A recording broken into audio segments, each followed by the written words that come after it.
morning. And welcome to MinneBar. And welcome to Content 101. It's just after 9:30, so I am going to get started. So hopefully you can see the slides and see me. If not, the slide deck is available along with some resources for you. But of course, you know, you can live blog on Twitter. So I'm David Skarjan. I work as a publisher, a consultant, and a trainer. And my background includes I've worked as a writer. Early on, I was an art critic in town here and an arts editor. I've worked as a photographer, journalist, designer, developer, instructor, system architect. But now I'm a publisher.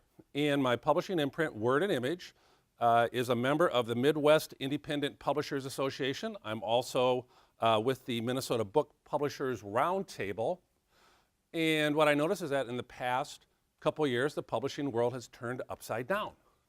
So a good time to be an upstart or a startup since it's upside down. And today what I want to do is help you determine a good way to publish your content. People have content, right?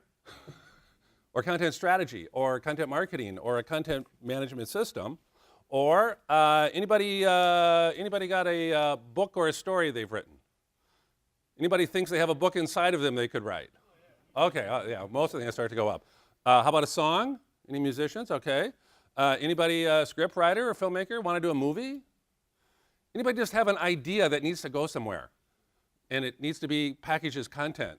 And yeah, so you're probably wondering, how feasible is it to get your content out to the world? Well, duh, just upload your Microsoft Word document to Smashwords and put it through their meat grinder. And then it's sitting right there between all the free porn and the free evangelistic tracks. And you'll go viral pretty soon there. So it's feasible. But really, have you considered the whys and the hows for managing and distributing your work? Because we know it's feasible, but what's a good way to do it? And you may be perplexed by the explosion of genres and options available. I know I am. I mean, every day there's some new channel, some new thing that comes out, be it Medium or Inkling or the next something. So these things are available, but you really want to be able to navigate the whole matrix of content publishing. And so that's what I hope to do today. Now, there's probably more than 101 ways to do this. And I can't cover them all in the next, how many minutes do I have? When is this done? Wow, I better move. I can't do 101 in 40 minutes, but what we can do is look on the whys and the hows so you can focus your content publishing project. So what I want to do is, first of all, see what your expectations are. Did anyone expect rainbows to appear and a unicorn to lead you down a path and your content gets published? I'm sorry, this is MinneBar. I want a snowstorm out there, okay? I was expecting a spirit guide. Is this? Oh, okay. Yeah, next weekend I'll be at the spirituality conference. I'll see you there. But what I can do to help get you down the path is offer some solid need-to-knows that'll guide you down this maze, and because I want you to feel empowered about navigating your way amongst all these 101 ways you might do it. And I'm going to show you some examples from some creative people right here in Minnesota who have done a great job of getting their content out and making a living at it. People who do books, music, video, art, it's all possible. And there's really cool stuff happening in this town. And plus I'm going to share a wealth of resources. Again, it'll be on the slide deck, which is available already on SlideShare and on my blog, and there's resources out there as well. So what's hot? Well, this guy named Kawasaki has this book out, Ape, Author, Publisher, Entrepreneur, How to Publish Your Book. It's really hot because guy got pissed off. You know, all his books sell. He had a situation where he had an order for 500 copies of a book for a company, wanted a bulk order. His publisher couldn't do it. Amazon couldn't do it. And they had some intern at the company run 500 credit card transactions to get 500 copies of his book shipped. He thought, that's insane. I could do that better, so he did. So he went into self-publishing. And what he calls this is this new cool form of publishing, artisanal. So as an author, as a creator, you're an artisan. It's all easy and feasible to do, so you're an artisan. You can do it yourself. But you got to understand, well, this is an end goal to what means. You just want to get your content out, you're trying to make money, or you're trying to get a traditional deal. to have somebody pick you up? Well, it's all possible. And this is what's cool, what's hot, and I'll be pointing out what is cool and hot today. So first, though, let's get some definitions down, because you got to talk the talk before you walk the walk. And you know, it seems like a simple process. You want to create something, it needs to get published, and then people are going to consume that. So what is content? You know, it's actually a confusing question. Lee Odden, Top Rank Marketing, on his blog, recently asked that question to experts all over the country, and the answers were all over the map. People who are experts at content strategy, content marketing, content publishing, don't really have a grasp on what content is. I mean, someone says, it's what fills the space. What fills the space? Those are packing peanuts. That fills space. It's, but they came down to this. It's both information and experience. And if anybody's ever heard of the book, The Experience Economy by Pine and Gilmore, this has come to pass. It was written in '99. Those guys are actually going to be down at Cocoa MSP with some workshops, I think, this month, I heard. But the idea is you've got information or experience that needs to be captured in a format to transmit to other people. And as the creator, you've got to form that. It can't just be an idea. You've got to actually get in a tangible meeting. I actually had a meeting with an author last year. She said she's going to give up on her book being picked up by a New York agent after 5 years of working on it. So I said, well, if you're ready to self-publish, let's look at it. Give me the manuscript. Let me see the files. I'll see what it would take to. She goes, the manuscript? I said, yeah, your manuscript. Well, I haven't written the book yet. I thought, what have you been doing for 5 years with your book project? You have to write the book. It's got to be in a tangible medium. And then you can get it out there. And how do you get it out there? Well, someone's got to prepare the content. Again, that could be easy, but you want to think about what's the quality of this? What's the feasibility? How effective is it going to be? And do I know what the heck I'm trying to do with it? Because you know you want consumers to come in and use that content, to acquire it in whatever way. Now, what's really cool right now in authoring is this idea of the hybrid author. It is hot, hot, hot. How many have heard of the Wool series or read it? Okay, someone. Well, this is where Hugh Howey, he's one of the best-selling authors right now, and he got the biggest deal that's ever been done in publishing history. Brand new deal where he started his Wool series on Amazon as a self-published book. It kind of took off. He made like over $1 million. And just this year, he signed a 7-figure deal with Simon & Schuster, a Big Six publisher, to distribute it in paperback first and then hardcover. And he retains all digital rights. If a movie is made of this, he has the rights. This has never been done. A self-published author has never determined what the contract is with a Big Six publisher. Cory Doctorow's done this for years. Anybody read Boing Boing? Okay. What Cory does is he releases every book as a free download with a Creative Commons licensing. But they're all commercially published as well by Tor Books, which is an imprint of Macmillan, another Big Six publisher. So there are creators who own the rights, control the process, and are totally independent in how they do it. But they've got real Big Six publishers who do what they say, rather than the other way around. It's no longer just determined by the agents, by the editors, the publicists, the critics to launch these bestsellers. And so this is really hot right now. They have a hybrid author where you can self-publish, but you can also get publishers to do work for you. Now, on the other hand, we've got to look at the idea of who's on the audience and what does that mean? Well, Aaron Kassane, author of The Elements of Content Strategy, had this thing come up over a year ago where people in the user experience community, content strategy community decided they didn't like the word consume content. They thought that was kind of crass. And they wanted to come up with some better words. Well, experience is a good one because we know it's an experience economy. And you have a certain experience on Amazon, you know, a pinnacle of user experience. But then again, they were looking for other words, and they came up with absorb, assimilate, enjoy. Well, those are experiential. And then some of the other ones they came up with were devouring, ingesting, gorging. I think I'm about to puke my content here. At any rate, there's nothing wrong with the word consume content. People are consumers. Hey, that's better than the word user. Think about software user. Who else uses the word user besides software dealers? Yeah, drug addicts, drug dealers. So software licenses are drug dealers. Oh well, I'm an open source guy, sorry. I'm going to use the word audience, just like you're my audience today. I don't care if you consume me or not, or my content. You can, but you're my audience, and that's how I want to think about it. More definitions. Really important to think about the idea of digital first. This is a current issue of e-content, just came out on digital first. Put printing behind you. That's right, because we should focus on the digital channel first, be that a website, an ebook, whatever it is. Printing comes later. That's secondary. To do it the other way is idiotic. I do consulting work for publishers, and when they go with print first and try to convert to EPUB or other ebook formats, they have problems and they have to pay me to fix that after they've already paid a book designer to make the print edition. It's insane, where I can do it the other way around very efficiently. So I want to be digital first. That's really smart right now. And not hard. We're all on computers. We can do that. Then there's two kinds of platforms.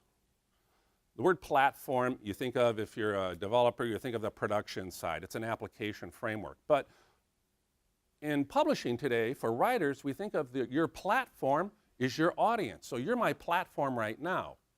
Yes, I'm also on Ubuntu, but you're my real platform because you are the people who are in my network here at MinneBar that I've attracted to this talk. So as a creator, you got to think about who's your platform. Who are the potential readers, consumers out of your social, professional, community, online networks? If you have that, then you can launch. And that's what it takes. And even if you talk to a book agent, one of the questions is, how many followers do you have on Facebook? How many do you have friends on Facebook? How many followers on Twitter? If you don't have that platform, we're not going to hire a publicist to do that for you anymore. You got to have that already. For digital first, we like web applications as a platform where your software services are all online, accessible through a browser. You may use cloud storage, very efficient. Then there's the business models. We have the freemium model where things are available free as in beer. I like free as in speech, but it's free as in beer. And there may be a premium or a commission at some rate for advanced features, functionality, goods. Makes it really easy to get things done online. We love freemium services. But then there's this tension, because in the publishing world, they still like digital rights management, DRM. They want to take your content and lock it down to the consumer, lock it down to the device, lock it down to that specific software channel, be it Apple or Adobe, who's ever doing it. So we have a tension here, and you've got to manage that. You know, how do I get stuff for free? How do I maybe try to make it easy and free for people to get into my stuff? But how do I navigate my digital rights to get it done when they want to lock everything down? All right, enough with definitions. So before we go into this matrix idea I have, where I'll walk you through some dimensions of how to work with content, you've heard about the long tail, right? Chris Anderson's book, former Wired editor. Well, this tail keeps growing, the long tail. I mean, not everybody can spike up to the top here. You know, even Justin Bieber's sliding down right now. Oh, poor guy. And he should. You know, I'm all for Lady Gaga, but over him. Anyway, we've got more creators, more publishers, more consumers, more channels, more devices. We've reached the point of ubiquitous computing now. Majority of people are accessing the internet 24/7 through mobile devices of some kind. That does two things. One, makes it more competitive because more people can do this, but it also opens up more opportunities because more people are accessing content. And what you have to figure out is, where do you land in this? And don't assume you're going to go viral, and don't assume your goal is to get up that curve. Look what it did to Justin. Okay. Now, I've got this idea of 7 dimensions of content, which proves there's more than 101 ways to publish. I'm going to tell you about the appeal of your content. There's 3 ways. The form, the media, the format, the channel, the rights, the scale. So if you do the math, that's over 20,000 ways. That could be confusing. So what I'm going to do is just summarize very quickly. Now, when I teach a college course, I like to start with prehistory, just to kind of clear things up for people and not try to reinvent the wheel, and use things that we know from history. So Aristotle made it very simple in his methods of discourse and appeal. And you got to ask yourself, where's your content coming from and where is it going?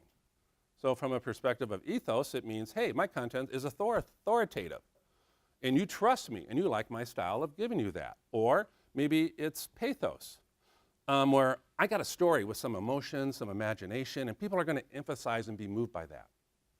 On the other hand, it could be logos, Like like some talk radio, some podcasts where I'm conveying knowledge. It's got facts, it's got examples, and this is going to be convincing how I treat this topic for you. So you got to think about, how am I thinking about this, and how's that going to appeal to other people who are going to think that way? You've got to focus in on the human mind before you focus on the technical solutions. And then we have established forms of content that have evolved over history, and then again, this is part of the human mind. We like stories, Stories can do a better job than truth on getting a point across. And then Molière said all that is not a story is basically verse, and vice versa. Because we like to be creative in how we express ourselves with words. And then music takes care of the things that can't be expressed with words. But hey, you don't need silence unless you're on a meditation retreat. And then art is everything else you could imagine. And you can make tangible in some medium. Now, in recent centuries, we've ramped it up to new forms of media where photography is a new form, and that really brings around the idea of digital literacy. Walter Benjamin wrote a famous essay, The Work of Art in the Age of Mechanical Reproduction, where suddenly there's a difference between what you create and what you can see and how you analyze what you see. Then we have cinema, which again gets back to the imagination and feeds our desires. And lately I noticed that games are hot. W3I just rebranded and they're expanding everywhere. So people love games. It doesn't matter whether you win or lose. It doesn't really matter as long as there's an experience, as long as you're entertained. So this is yet another real medium, is the idea of a game. So if we boil that down to content and how digital media can consolidate these forms, here's the way I look at it from a technical side. I've got text, I've got images, I've got audio, I've got video. I could mix that media up, and then you get the apps, the games, or what we call an enhanced ebooks. And boy, I think that, anybody ever read Alice in Wonderland? Yeah, notice what happens before Alice goes down the rabbit hole. I think that this could really be a problem for the patent lawyers at Apple and Adobe working on enhanced ebooks, because Alice thought of it first. She said, what is the use of a book without pictures or conversation? I think I'll go down the rabbit hole and have a real experience. So these are not just new ideas. This is how the human mind consumes content. Now, if I have to boil this down into some key digital formats, it's not as confusing as you think. Every time I have to analyze some new channel like Inkling, what does it do? It's interesting how they view it, but for me, on the back end, I'm thinking, there's really only a handful of key digital formats, and it's really converging quickly right now. You got HTML. That's the primary structure for all content storage and presentation. You have a codec for audio and video. That's still a little competitive, and it's going to be a shakeout there on the preferred way to encase and stream that. Then you've got apps. The mobile device gives you a way to access content and services in a very streamlined format. But I'll tell you, what's going to happen is between HTML and EPUB, EPUB is a universal standard for ebook content. And basically, HTML5, EPUB 3 are joined at the hip, where they can do any kind of content, any kind of audio, any kind of video. And the way JavaScript is going, you can put JavaScript in that space. You can do anything a web app can do. You can do anything a game can do. This is all emerging over the next 2 years, but trust me, it's all HTML and EPUB for packaging content. Those are your key formats. Now, to broadcast this out to people, to get it to your audience, we've got traditional forms of broadcast. And, analog still matters here. I'm going to show you some examples, and I have a really beautiful analog book here, self-published by an artist. You can't buy this in a bookstore. You cannot get it from Amazon. It doesn't have an ISBN number. And Tom, could you imagine a book without an ISBN number? How do you get this? Well, the artist figured out how to get it to the people who would pay for it, and it worked for him. So we still have analog where it's in a physical medium, and that matters at some points. But mostly, broadcast now is just the network. It's the collection of the whole interweb.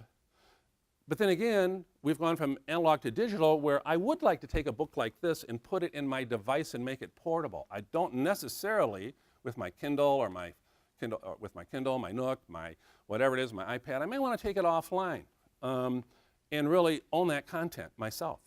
So we still want to get from analog to digital, and we've got to get it out on the network. Finally, the last dimension to think about are what are the rights? And you have some clear choices here. Don't assume it's, oh yeah, I should just copyright that. Oh, as an author, it's automatically copyrighted. Or do I have to file copyright? And you should. But then again, you want to think about not just copyright. You want to think about, well, what are the rights to copy, distribute, and alter this content? Or maybe not alter it. Well, copyright is your clear ownership and restrictions, but then we have copyleft, which the web was built on with Apache and Linux open source content, where we give you the terms for sharing it, and we allow that, but it's still protected by copyright under copyleft. And then there's public domain, where some things do go out on the public domain. Basically, I would say if you're looking for an alternative, look at the Creative Commons, because this is a way where you can determine what the rights are for your content going out there. Can people distribute it? They still have to attribute it to you. Can it be for commercial or only nonprofit use? These are interesting questions. Can you make a derivative or not? Hey, if you want to impress rap artists, you better let them make a derivative, because they're going to pirate it and do it anyway. But Creative Commons is a real good way to determine what suits your needs. And you can do both ways, like Cory Doctorow, best-selling author. He puts it out under Creative Commons for free distribution, and it's under copyright by Macmillan, a big six publisher. So finally, once you navigate these dimensions, one of the last ones is the scale of your content. Where's it going to scale? Now, you can still have original works of art and sell those and do it digitally almost. Hard to think of a unique digital work, but that's where you really want to get back to the analog piece, and that's what DeWitt does with his work, a cool poster artist in town. So you could have a unique work. That still does matter with content. Or you could have a niche segment of a market where it's very narrow. You know that there's only a certain group of people that want your kind of content. Or maybe it's a vertical, where you've got a large group of people with similar interests. And it really could move up that tail if you had the best offering for that content. Mass media, getting the majority or an average audience, that's really hard to target. Things can scale that way, but I would say when you think about targeting, think about where you're starting and move up a niche, or look at a vertical and see who the competitors are. These things swing high and low. So those are the basic dimensions I wanted to lay out there. So what I want to do next now is give you some nice examples of some innovative content publishing by some Minnesota originals. However, I have to say, Woody's World here, this is not a Minnesota original. And can I get somebody to turn off the lights on both sides so you can see these slides better on this part? Yeah, get that one over there. Okay, cool. So yeah, here we are, license plates. And you can express yourself on a license plate. That could be a unique analog way to do some content. But here's the first one. This guy, Tom Kaczynski, is a former New York designer who now works with comic books. And he's both a comic artist and a publisher. He's from Poland, and he says that he learned to read English by looking at American capitalist comics. And that has still inspired him. This is his latest book from last year, Beta Testing the Apocalypse, which was published by one of the larger comic publishers, who also puts out the Comics Journal, Fantagraphics. It's a beautiful book. I bought it at an event where I actually met Tom in town, and he's doing very well. In fact, he even launched his own imprint. He's his own publisher now, with Uncivilized Books. And I really like that, because with the publishing world upside down, and I feel like I'm trying to be a startup. This guy's a real upstart in the publishing world. And he says that it started as an evolving entity just for him to self-publish some of his comics that weren't getting out through his real publisher. And then it became this boutique mini comics publishing outfit, and he is publishing other people and doing very well at Uncivilized Books. And right now, he's got 5 books coming out. Now, here's a technique for marketing this stuff. So he knows his platform. He knows what kind of people enjoy these cutting-edge comics that he puts out. He's a big part of the international comic community himself. and graphic novels and manga. All this stuff is very hot. So what he did is he's got this pre-order deal right now for his spring collection of 5 books, including his new Trans Terra, which is really cool. It's about towards a cartoon philosophy, and it's interesting. I recommend it. Tom's a crazy guy. But he's got this deal where for 20% off, you can order 5 books for $75. You get free shipping, and if you're one of the first ones to do it, he throws in a bunch of comic books. So he knows his audience, and they're paying him up front to order these books as they come out. And he's helping other comic artists. And he's doing this right here out of Minnesota. Now, how does he do it? Well, he just uses PayPal, you know. I find this again and again for e-commerce. People go, oh, Shopify or Magento, or I'm in the WordPress world, you know, WooCommerce is very hot right now. I'm finding a lot of people are using PayPal. It's very simple for them. It doesn't matter what your e-commerce solution is, as long as people can type in a credit card and you get the money in your bank account. And there's a lot of easy ways to do this. He's just using PayPal for his web sales. Then, for his own distribution, he's using a very important distribution system right here in Minnesota called Consortium.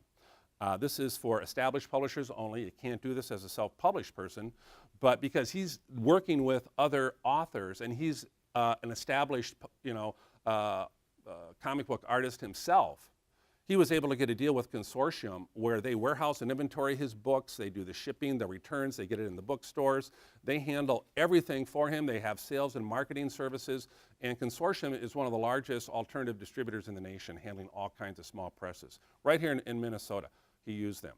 Next guy, David Witt, he's my artist friend. Talk about ubiquitous computing. You know, you think about the world of everything's got to show up on the device in real time, you know, in somebody's pocket, or now we're going to have smart watches that tell you on your left hand that there's an email on your phone in your right hand. That's going to be great when Samsung gets it out. What this guy does as a ubiquitous artist is his artwork is all over town. You've already seen it. And I'll show you some examples and you'll probably recognize them. His stuff still goes up on bulletin boards and telephone poles. And he's a full-time illustrator artist. He's done some work for some major companies. You know, he works, you know, he does work for like Surly and other companies around town. But what he also does is he does limited edition screen prints. Real art, runs of 40 silk screens. And you know, this is a big poster town. We're one of the larger silk screen poster towns. Very cool art form. He sells those for just 40 bucks. He sells originals for a little more. He sells cards. He's got a book out. And what's really cool is that he published his own book and he's selling them for 25 bucks cash. And you can order them online from his website, and he himself ships it to you. He's got his own online store. He did the poster for the recent Beer Dabblers event. A year ago, he did all the buttons for the St. Paul Winter Carnival. And down in the corner here, he's got this really cool book he did, portraits, where he had a whole bunch of portraits he had done. He wanted to get them out. So he just kind of went on the internet, found a publisher, got them published, or printed. It was only printed. He didn't have a publisher. And then he had a gallery opening where he sold these things, but he did something else that was really cool. Of course, he did Kickstarter. It didn't take that much. And look, the magic 101 number. See? He's a smart guy. I say there's 101 ways to publish. He said, no, I've got 101 people to help me publish. So he made his 5,000 bucks, which covered his printing costs. He printed 500 books. He sells them for 25 bucks. All the money goes in his pocket. And let's see, I think he had to, let me see, how many did he have to give away? I think he gave out about 60 premium ones in his Kickstarter plan. So he's still got over 400 to sell. So he's making money on this, and his audience, his platform, paid for him to do it. And so Kickstarter really works at the low level. I don't understand the mechanics at the higher level. I think Ben does, but it's available. Of course, he uses PayPal just to take money. There's a very nice online store called Big Cartel he uses. It integrates with Facebook. It's got sales tracking. It's a pretty simple online store. I wouldn't really recommend it myself, but then I look at him and I go, wow, that really works. That's a good way to go. And of course, Kickstarter for creative project funding. So that's David Witt, D-Witt. How about Rogue Valley, the band? I love these guys. I saw them at their launch party at one of their launch parties at the Cedar Center. And what they did is a couple years ago, they decided to record, self-produce 4 full-length albums for each season of the year. And they put them out as a pay-what-you-want digital download with no minimum price. You could download all their music for free. Every song they recorded in this project for a year, you could just download for free. All right? Or you could buy, you know, the CDs. And basically, what happens is they sell out. They sell out their events. They've had their launch parties at the Fitzgerald Theater and other places. They're huge. I love these guys. They're great musicians, and they have a table with, of course, like any band, all the promotional items. They sell vinyl copies, which is really cool. In addition to the CDs and the T-shirts and the posters and everything. So here's their stuff. It's beautiful. That's the collection of the 4 seasonal records. And of course, a poster by DeWitt, silk screened, a collectible, you know, around town. How did they do it? Huh? Have you downloaded their music? Actually, only to test that I could do it for free. And so you did it for free? Yeah, and I got a whole album for free. But we already went to the show, and I just patronized them because I do that. I love jazz music. I go to Artist Quarter. I love going to see singer-songwriters around town. And if somebody's got a CD, I don't care if they're on a street corner. There's some guy on a street corner, you know, with a CD for $5 or $10 that they're playing on the corner. I'll give them my $5 or $10 and take the CD. I want to support that musician. I want to patronize them. All right? And this is a model that works. This is the freemium model. Give people something for free, and if it's any good, they will support you to do more work. It does work. They use Bandcamp, which is pretty popular as an online store for musicians. And again, it's a free service. It doesn't cost you anything. A lot of these publishing sites let you get in for free or a minimal cost. Then there's some kind of maybe commission. In this case, it's 15% on digital and 10% on merchandise.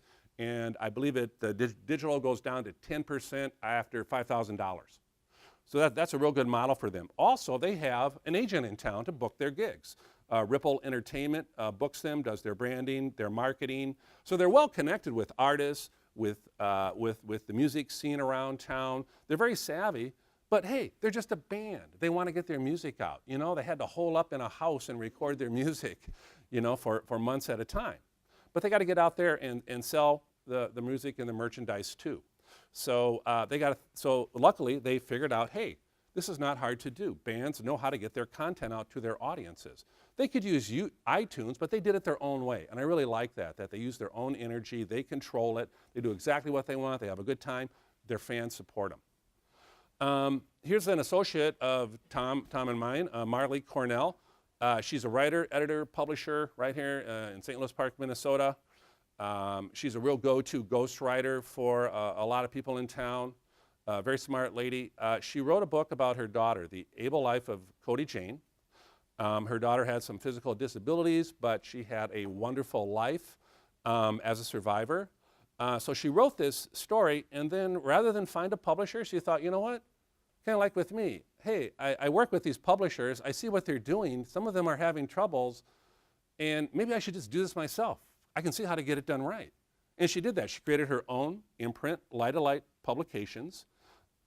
She got the book out, and she's been touring and reading. It's been fairly successful, gotten good reviews and some awards. And now she just completed recording an audio version of the book at a local studio, Davis Sound. So that'll be coming out as an audio book, and she's reading the book herself. And I know this guy, Davis Sound. It's really great. He's a retired audio engineer at a very high level. He decided he wanted to do something in his semi-retirement. So he opened up his own studio, and he's working exclusively with authors and doing audiobooks, and he's getting voice talent in town, people who are losing their jobs reading commercial segments and stuff, because apparently there's this company, Clear Channel, that just automates the whole thing. So our local talents lost jobs, but now they're getting work where they are reading books through ACX, where there's this place called ACX that feeds Audible, where any author who's got a book can put it out there and say, hey, I'm looking for someone to turn this into an audio book. And then people who are audio engineers like Davis Sound and voice talent, people who are professional readers, they can bid on getting these jobs to do these books, and then it all goes out through Audible, and this is a huge expanding area, audio books. So she's got her own about to come out.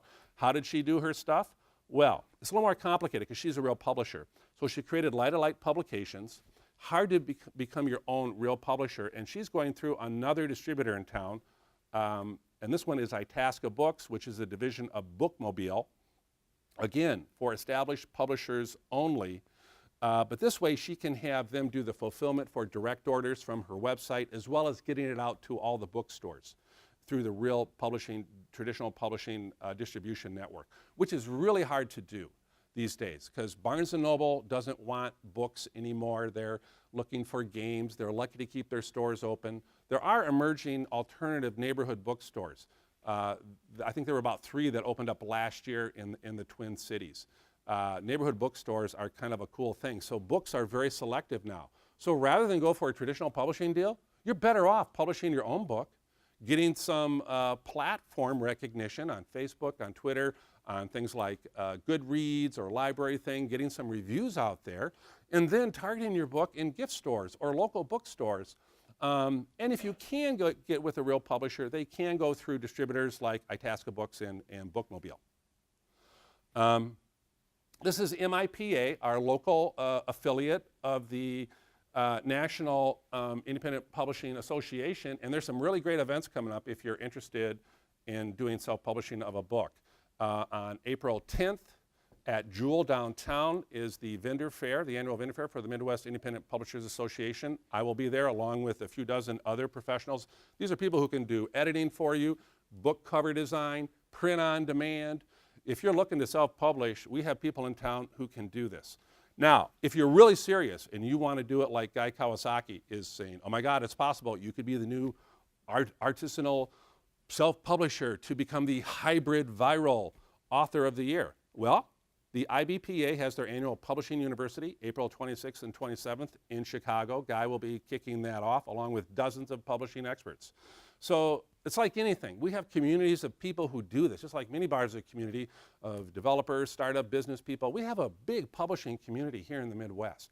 You can tap into this. It's very easy. We have events open to the public every month in this town, like down at Open Book, and different communities have all kinds of events to help you out. Now, on the younger side of things, what we're seeing are people who are being very creative with writing and pop culture online, with blogging, like the Tangential is a very cool pop culture and creative writing blog. Jay Gabler, one of the people in town who does some arts coverage, he's part of this group. And what they've done is they got such a following online, they decided to publish a real book. And they did it as a collective. It's called Future Cities. And again, because they already had an audience of people following their blog and they're part of this creative writing scene around town. And Jay is part of TC Daily Planet, so he's got arts coverage coming out, everybody knows who he is. Well, they had this really great release party for their book, Future Cities, in February at Nomad, where for $10 you got the book, you got a drink ticket, and they had bands. And plus you hung out with the community. And that worked great for them for launching this Future Cities book. And their idea was not to make money as individual writers. Their idea was to take what they were doing on their blog and take it further. Get real books out there, and they have a real publisher, distributor who did that for them. Another online collective, Paper Darts and Pollen have come together. Paper Darts is a magazine, an agency, a publisher, a webzine. Pollen is another community of creative people who wanted to share their ideas, most of it focused around writing. So they've got web issues of this thing, Pollen, coming out. It gets repurposed on MinPost. And here's what's really cool about them. If you could write 800 words of a short fiction story, you could get $800 and have that published on a website for you by them. And this is really great. So they've got this short fiction award here. Deadline is in 1 month.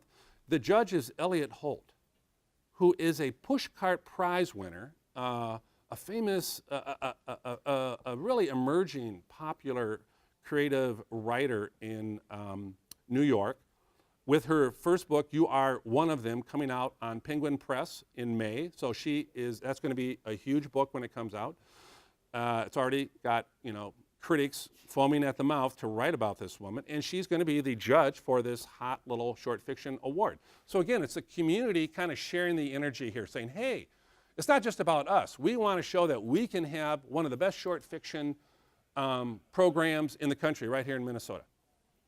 Now, to wrap up here, let me jump to film real quick. A guy in town, Mark Grabansky, who's a jQuery expert, he came up with this idea of recording video training sessions of experts he brought in from around the country on jQuery, other front-end stuff. He calls it front-end masters, and he's got a video subscription deal for people to get access to his online library. He's got free previews of this stuff, and this is huge. He's got clients including PayPal and other big clients who are buying this from him.